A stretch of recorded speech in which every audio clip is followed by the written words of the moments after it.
हरियाणा कांग्रेस अध्यक्ष कुमारी शैलजा ने दावा किया है कि इस बार होने वाले चुनाव में पंजाब और अन्य जगहों पर कांग्रेस की ही सरकार बनेगी। हिसार में कुमारी शैलजा ने कहा कि बेरोजगारी और खुदरा महंगाई के आंकड़े प्रदेश सरकार के दावों की पोल खोलते हैं। आम लोगों के लिए शाम 6 बजे बाजार बंद कर दिया जाता है, जबकि शराब बिक्री के लिए कोई पाबंदी नहीं। इससे साफ है कि सरकार को जनता से कोई लेना देना नहीं है। साथ ही शैलजा ने कहा कि जल्द ही कांग्रेस के पदाधिकारियों की सूची भी जारी की जाएगी।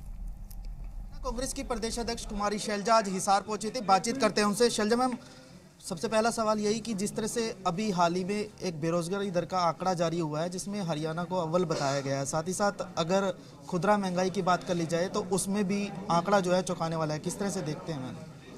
देखो, हरियाणा आज के दिन बहुत हमारा सर झुकता है कि बेरोजगारी के जब आंकड़े CMI की रिपोर्ट एक बार नहीं बार बार आती है और हमेशा हरियाणा उसमें ऊपर ही होता है।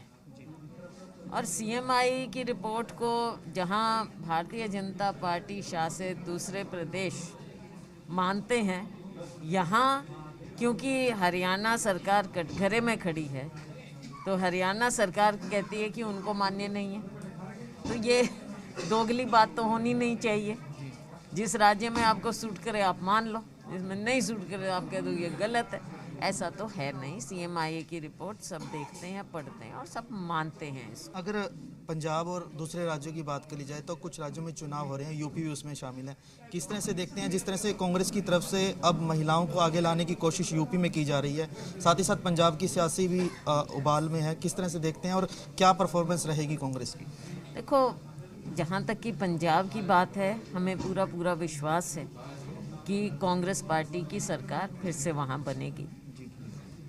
और जहाँ तक कि यूपी की बात है, आप देख रहे हैं यूपी एक बहुत बड़ा प्रदेश है और हमारा वहाँ पर पहले बहुत ज़्यादा अच्छा परफॉर्मेंस उतना नहीं था, लेकिन उसके बावजूद पिछले इतने अरसे में आपने देखा कि कांग्रेस पार्टी और वहाँ पर हमारे नेता और प्रियंका जी खुद इतनी, क्योंकि वो वहाँ की प्रभारी हैं, बहुत मेहनत की जा रही है और ख़ास तौर से महिलाओं के लिए, लड़कियों के लिए उनको एक ऐसी जगह मिल रही है जो शायद कोई और पार्टी सोच भी नहीं सकती।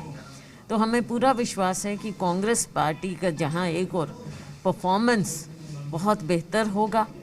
पंजाब की अगर बात कर ली जाए, हालांकि अभी चुनावी माहौल है वहाँ पर, PM मोदी के दौरे के दौरान जो भी हुआ वैसा नहीं होना चाहिए था, लेकिन उस मामले को लेकर सियासत जो है वो काफ़ी उबाल खाए हुए है। चर्चा ये की जा रही है कि जानबूझकर कांग्रेस की तरफ से वो चूक दिखाई गई थी।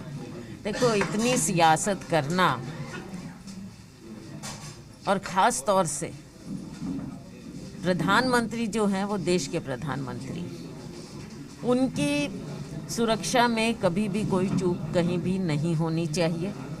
और यही कारण था कि खुद हमारी नेता माननीय श्रीमती सोनिया गांधी जी ने वहाँ पर मुख्यमंत्री से बात भी की और खुद मुख्यमंत्री ने इस बात को बहुत गंभीरता से लिया। लेकिन इस पर जिस तरह से भारतीय जनता पार्टी राजनीति कर रही है, ऐसा भी आपने कभी नहीं देखा होगा। मैम, अगर हरियाणा की बात कर ली जाए तो हालांकि कोविड के चलते 6 बजे के बाद बाज़ारों को बंद करने के आदेश सरकार की तरफ से दिए गए हैं, लेकिन अगर शराब बिक्री स्थानों की बात कर ली जाए तो वो खुले हैं। किस तरह से देखते हैं और क्या कोविड में जो इंतजामात होने चाहिए कांग्रेस पार्टी उससे संतुष्ट है? देखो, इसके बारे में मैंने कई बार ये बातें उठाई हैं, मुद्दे उठाए हैं। पिछली बार भी जब कोविड हुआ तो उसको सरकार ने गंभीरता से नहीं लिया और अभी भी ये जो सिलेक्टिव बातें हो रही हैं, तो ये सिलेक्टिव जो आपकी सोच है ये बहुत घातक है और गलत है और कांग्रेस पार्टी इसके बिल्कुल खिलाफ है। इसके विरोध में हम ज़्यादा से ज़्यादा कठोर से कठोर शब्द का इस्तेमाल करते हुए हम इसको कंडेम करते हैं। मैम, आखिरी सवाल, अब किस तरह से कांग्रेस की स्ट्रेटेजी रहेगी और जिस तरह से पदाधिकारियों की घोषणा होनी थी वो सूची कब तक आने की उम्मीद है? अब देखो, आगे आने वाले टाइम में आएगी। कैमरा पर्सन राजेंद्र कुमार के साथ रोहित कुमार, जी मीडिया हिसार।